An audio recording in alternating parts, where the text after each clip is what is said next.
اعوذ باللہ من الشیطان الرجیم بسم اللہ الرحمن الرحیم وبہ نستعین۔ مغنی الادیب کے باب خامس میں ہماری گفتگو حذف کے بارے میں چل رہی تھی۔ اب حذف کا بحث ہی اس باب کو حذف کرے گا۔ تو کل آپ صلہ موصول کے حذف کی بات پڑھ کر آئے، آج آپ 4 حذف کی بات پڑھیں گے۔ مطالب پیچیدہ نہیں ہے، صرف یہ کہ اس طریقے سے جمع بندی اور کسی کتاب میں نہیں ہے جو آپ لوگ پڑھتے ہیں۔ ہمارے مدرسوں کے برناموں میں جتنی بھی کتابیں ہیں ان میں یہ متفرق جگہوں پر چیزیں ذکر ہیں، لیکن ایک جگہ پر اس ترتیب کے ساتھ ذکر شدہ نہیں ہے۔ تو فرماتے ہیں کہ کبھی کبھی موصوف حذف ہو جاتا ہے اور اس کی صفت باقی رہتی ہے۔ ٹھیک، اس کی کوئی مثال دیں گے؟ کہتے ہیں جی ہاں، مثلا قرآن مجید میں ہے وَعِنْدَهُمْ قَاصِرَاتُ الطَّرْفِ، قاصرات صفت ہے کس کی؟ اندہم کی تو صفت نہیں ہو سکتا۔ کہتے ہیں قاصرات سے پہلے حور تقدیر میں ہے، یعنی ایسی حوریں جن کی آنکھیں اس قسم کی ہوں گی، ٹھیک ہے، تو وہ جو کیا وہ محذوف ہے۔ یا ایک اور جگہ پر جو کیا ہے ہمیں ملتا ہے کہ انہوں نے اچھی زرہیں بنائیں تو اس کے لیے سابغات ہے، اس سے پہلے جو ہے کیا وہ موصوف تقدیر میں ہے۔ اب اس کو آپ درعن میرے خیال میں کہیں گے، درعن کی جمع درعن، ممکن ہے دال کی زیر زبر میں کوئی فرق ہو پر یہ لفظ تقدیر میں ہے۔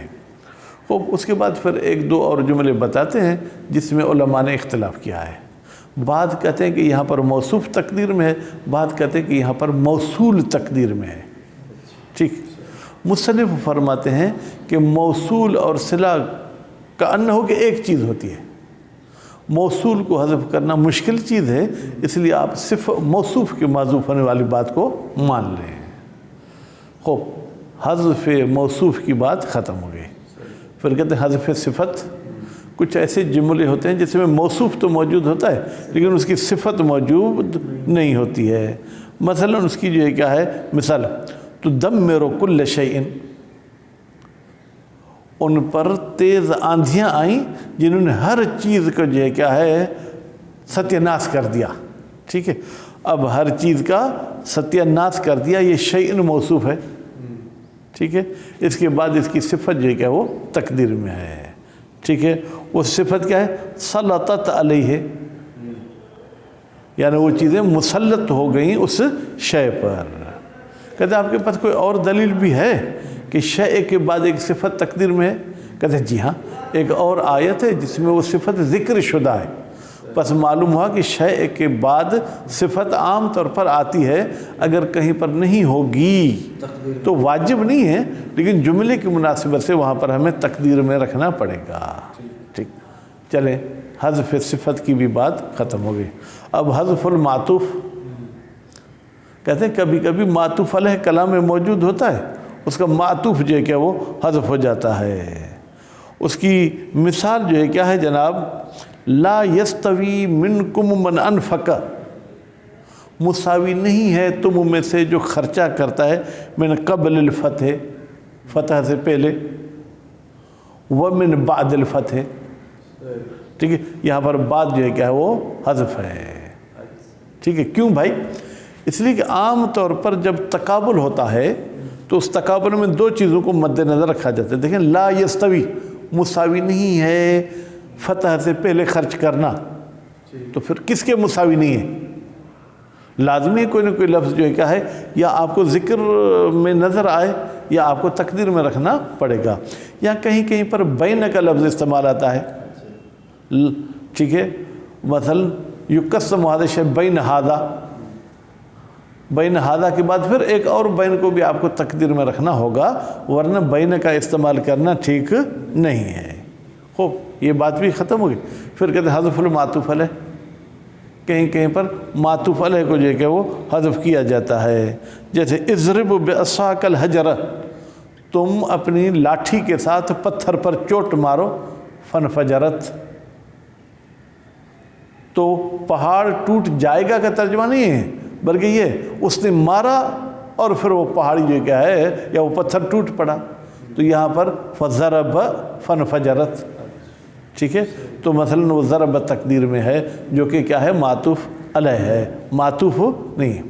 بعض لوگ کہتے ہیں کہ بھائی فانفجرت پر یہ جو فا ہے یہ فائے عاطفہ ہے، یہ فائے تفریع نہیں ہے۔ کیوں بھائی؟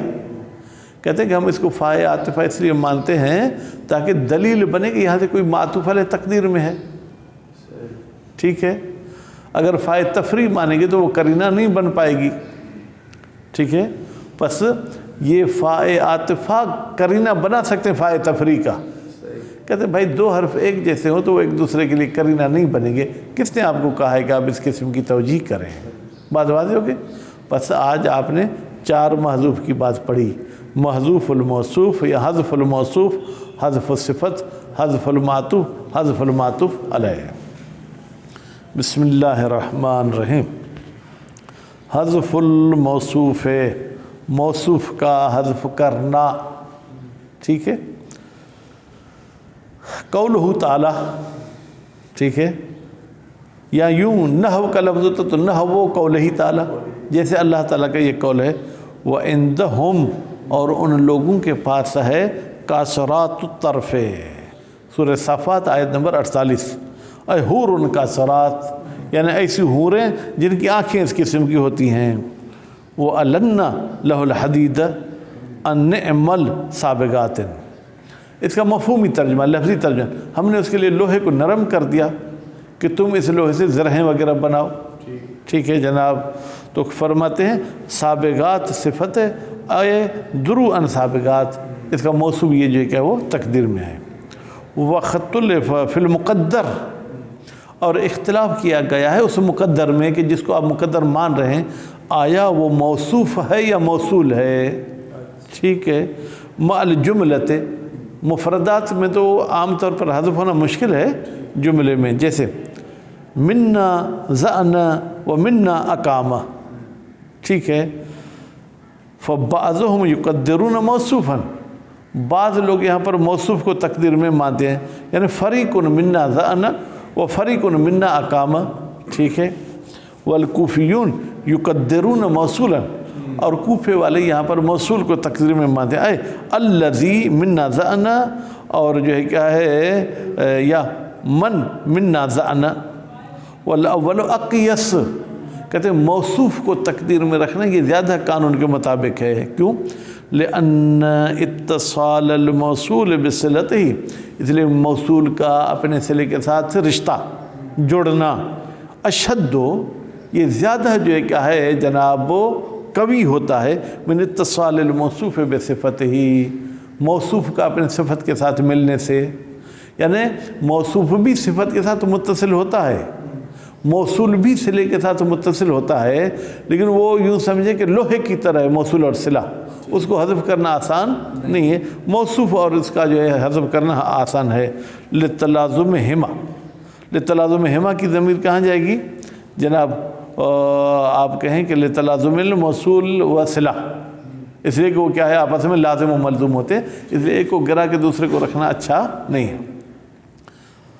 حذف الصفت، صفت کا حذف کرنا، تدمرو کل شیء، بیٹا تدمرو میں ایک پہلے تو اس کو آپ سیگا مانے واحد مؤنث غائب کا، واحد مذکر حاضر کا نہیں، وہ ہوائیں، کیونکہ جب آیت پر جائیں گے تو دیکھیں کہ کسی عذاب وغیرہ کی بات ہے، ٹھیک ہے۔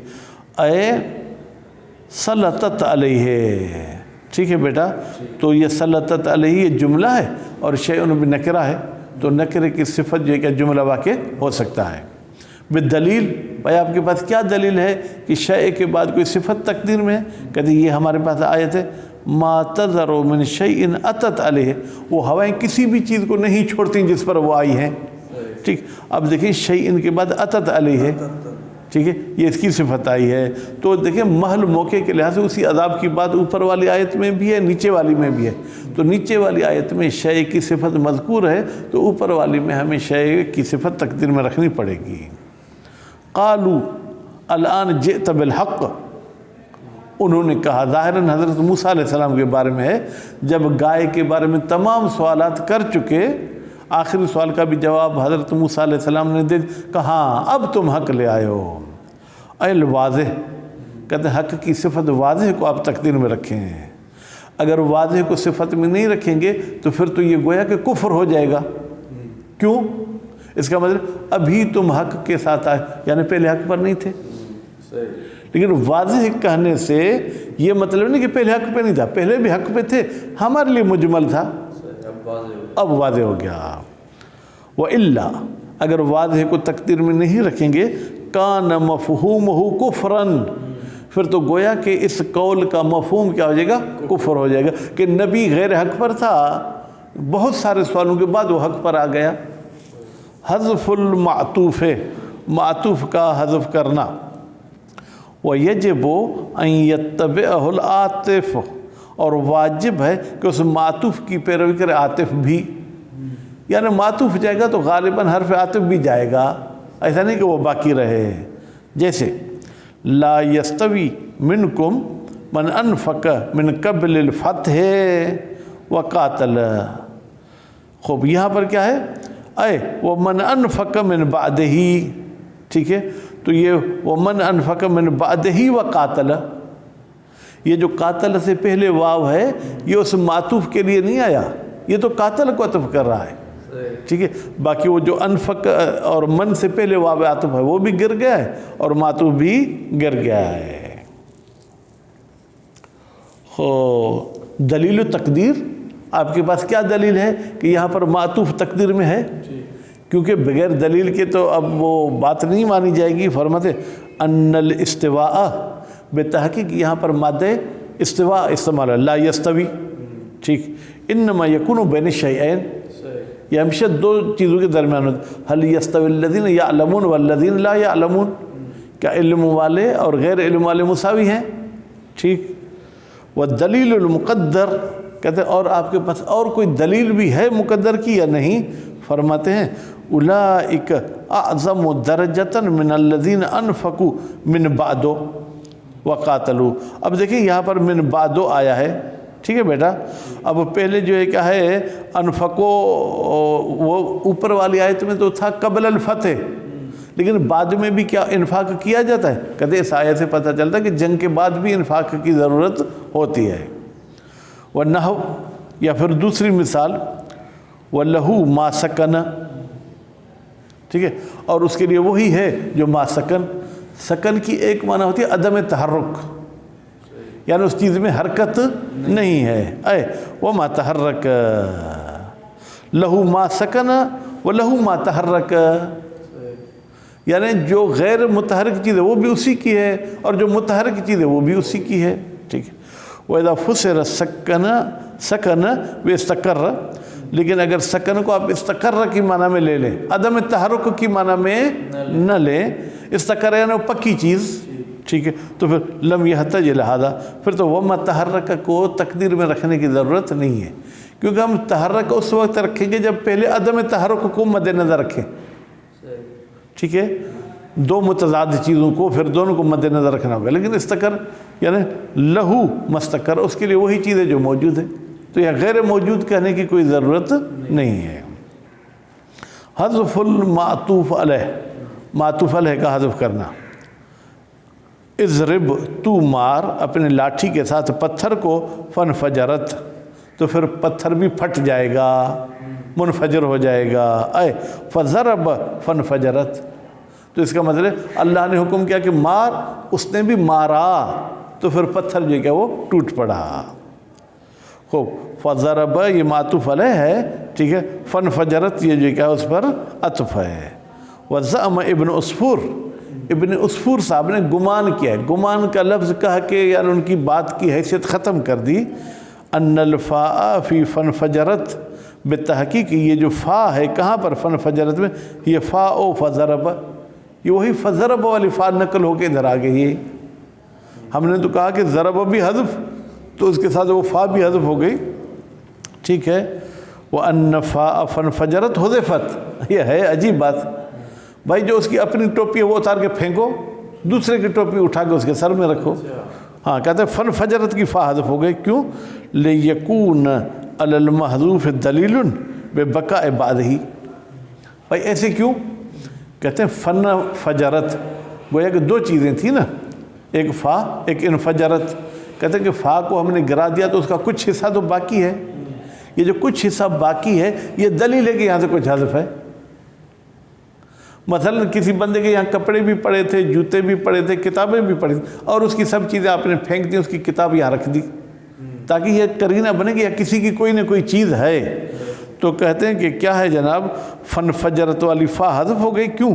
لیکون علی المحذوف، تاکہ ہو سکے یہ فا فن فجرت محذوف پر دلیل ببقاء بعد ہی، کہ اس کا کچھ حصہ ہم نے باقی رکھا ہے۔ ولیس بشیء، مصنف صاحب کہتے ہیں یہ خام خواہ کی توجیہ ہے۔ بھائی آپ ضرب کے ساتھ ضرب والے فا کو بھی حذف کر دیں، فن فجرت کو اپنی فا دے دیں، لأن اللفظ الفاعین واحد، اس لیے کہ یہ دونوں فا ایک ہے، کسی میں مزید وضاحت نہیں کہ وہ اس کے لیے قرینہ بن سکے یا اس کے لیے قرینہ بن سکے۔ فکیف یحصل دلیل، تو پھر کیسے ایک فا دوسری فا کے لیے دلیل بن سکتی ہے؟ وجوز زمخشری ومن تبعہ، اور جائز قرار دیا، توجہ دھرو ہشام شاہ صاحب، زمخشری صاحب نے جائز قرار دیا ہے، ومن، اور ان مولویوں نے جائز قرار دیا جنہوں نے زمخشری کی پیروی کی ہے، ان تکون فاء الجواب، کہ یہ جو فا ہے یہ فا عاطفہ نہیں ہے فن فجرت والی، یہ فا جواب ہے۔ جب اس کو فا عاطفہ نہیں مانیں گے تو یعنی معطوف علیہ محذوف بھی نہیں ہوگا، ٹھیک ہے؟ کس کا جواب ہے؟ فضرب فعل امر ہے، اس کے جواب چاہیے۔ فرماتے ہیں اے فَإِنْ ضَرَبْتَ، یہاں پر فعل شرط تقدیر میں رکھیں، اگر تو نے پتھر کو مارا تو پھر پتھر بھی وہ پھٹ جائے گا۔ وَيَرُدُّهُ، کہتے ہیں اس زمخشری کی بات کو ٹھکراتا ہے، اس کو قابل قبول نہیں کرتا۔ کیا؟ ان ذالک، کہ اگر ہم آپ کی بات مانیں، فا کو فائے جواب مانیں، یقتضی تقدم الانفجار علی الضرب، یہ تو پھر تقاضا کرتا ہے کہ پہلے پتھر پھٹا اس کے بعد آپ نے لاٹھی ماری، ٹھیک ہے؟ پھر یہ مطلب بنے گا جیسے ان یسرک، بھائی کوئی مثال دیں کہ فا جو ہے پہلے اور بعد پہ دلالت کرے۔ کہتے ہیں وَإِنْ يَسْرِقْ فَقَدْ سَرَقَ أَخٌ لَهُ مِنْ قَبْلُ، حضرت یوسف کے بھائی کو جب وہاں پر جو ہے کیا گرفتار کیا تو انہوں نے کہا اگر یہ چوری کرتا ہے تو اس سے پہلے اس کے بھائی نے بھی چوری کی تھی، یعنی اس فا نے گویا کہ بعد والی چیز کو پہلے زمانے کے لحاظ سے قرار دے دیا، ٹھیک ہے؟ حالانکہ یہ پتھر پھٹے گا اس وقت جب اس کو ماریں گے، تو پہلے ضرب ہوگی اس کے بعد پھٹے گا، ٹھیک؟ الا ان قیل المراد فقط حکمنا بترتب الانفجار علی ضرب کا، مگر یہ کہ پھر ہم کوئی توجیہ کریں، فن فجرت کا مطلب یہ لیں کہ پھر ہم نے تمہارے اسے چوٹ مارنے پر انفجار کو مرتب کیا ہے، تو یہ کوئی توجیہ بن سکتی ہے، ورنہ بہتر طریقہ یہی فضرب معطوف علیہ کو آپ جو کیا ہے تقدیر میں مانیں، اور فن فجرت پر جو فا ہے اس فا کو بھی آپ عاطفہ مانیں، فا جزائیہ یا جوابیہ نہ مانیں۔ وصلی اللہ علی محمد و آل محمد۔